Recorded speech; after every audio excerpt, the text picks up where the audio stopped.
première rencontre, c'était essayage de costumes. Hello, hello, on était en culotte, un peu gênés quand même, etc. Et très impressionné quand même de rencontrer Michael. Mon personnage, Anne-Louise Brion de Jouy, c'était une musicienne qui a été très peu reconnue de par sa condition féminine notamment. Donc j'étais heureuse aussi de pouvoir la faire exister aux yeux du monde. Et puis un tout petit peu Michael Douglas aussi. Moi, tout m'a plu. Depuis l'audition, on reçoit l'audition, c'est pour Beaumarchais. Forcément, on se projette un petit peu. Voilà, les films historiques, c'est toujours quelque chose que j'aime. J'en ai parlé tout à l'heure, les costumes, ça nous met tout de suite ailleurs. Et puis évidemment aussi, tout ce pan de l'histoire qu'on apprend à connaître. Moi, j'étais pas très bon élève, donc je faisais le minimum pour passer d'année en année juste ce qu'il fallait. Mais les cours d'histoire, c'était pas ce qu'il y avait de plus passionnant. J'arrivais pas à connecter. Mais là, d'un seul coup, quand c'est nous qui devons faire le travail et de se nourrir de l'histoire, 250 ans, c'est il n'y a pas si longtemps, s'il n'y a rien du tout. Pourquoi est-ce que cette histoire revient maintenant? Peut-être parce qu'il y a des choses de l'époque qui n'ont pas encore été réglées ou qui sont encore à refaire. Et évidemment, Michael Douglas, pouvoir jouer avec lui. Je me souviens à l'Opéra Comique, il était dans la salle, il y avait 200 personnes habillées en costume. Je ne l'avais pas encore rencontré, puis moi j'étais sur scène, Beaumarchais, donc je faisais un petit discours. Et puis entre deux scènes, entre deux prises, il est monté sur scène, nous a dit bonjour. Enfin, c'est magnifique. Voilà. Déjà, à lire, c'était un page turner, comme vous dites aux États-Unis. On ne s'arrête pas, en fait. On binge rien qu'à le lire. Donc, à le voir, je pense que ça va être quelque chose. C'est parti tout ça quand même d'un livre qui était… La grande improvisation. Oui, la grande improvisation de Stacy Schiff, et qui est un livre incroyable, c'est-à-dire c'est Alexandre Dumas. En fait, tout d'un coup, on est dans une histoire de cap et d'épée, complètement politique, mais de cap et d'épée, à un tournant des mondes, et on se dit, waouh, on va aller là-dedans. Le fait que Benjamin Franklin soit resté 9 ans en France, il a eu le temps de s'installer, d'avoir des histoires d'amour, de…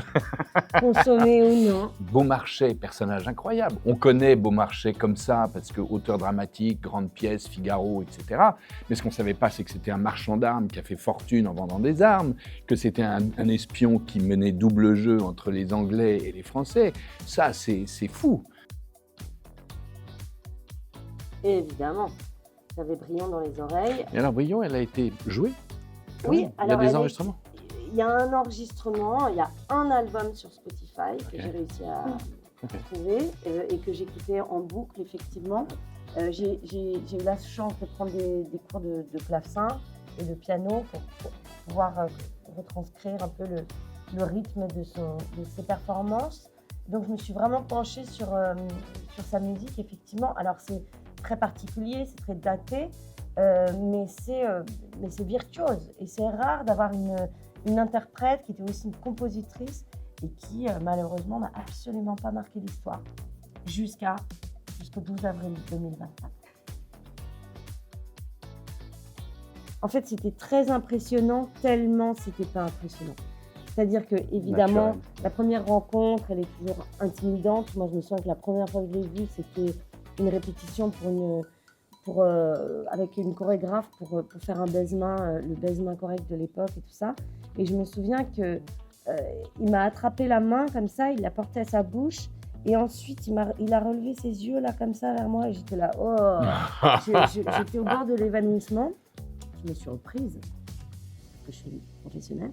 Et ensuite sur le tournage, ce qui était incroyable, c'est que jamais on était écrasé par ce que Michael représente. Et c'était une vraie leçon d'être avec lui. En fait, j'ai eu plus l'impression de découvrir un homme sage qu'une légende du cinéma. C'était finalement la légende, elle n'était pas sur le plateau. Moi, la première rencontre, c'était essayage de costumes. Hello, hello, on était en culotte, un peu gênés quand même, etc. Et très impressionné quand même de rencontrer Michael. Et après, c'est exactement ce que tu dis, mais c'est-à-dire que c'est un homme qui n'a plus rien à prouver à personne. Il est en totale liberté.